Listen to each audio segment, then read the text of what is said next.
Hello friends, இன்றைக்கி முருகேஸ் கிச்சனில் சுரக்காய் கடைச்சல் எப்படி பண்ணுறதுன்னு பார்க்கலாம் வாங்க.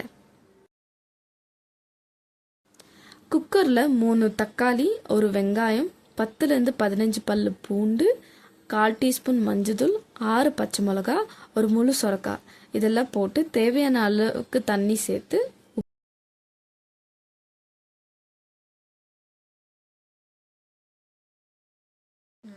ஒரு 4 விசில் விட்டிங்கன்னா நல்லா குழஞ்சி வந்துடும்.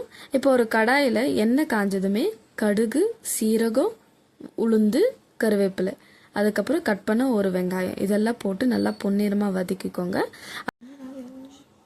கடைஞ்ச சுரக்காய் போட்டு தேவையான அளவுக்கு உப்பு செக் பண்ணிக்கோங்க. அதுக்கப்புறம் கொத்தமல்லி போட்டு சர்வ் பண்ணிங்கன்னா சுட சுட சுரக்காய் கடைச்சல் ரெடி.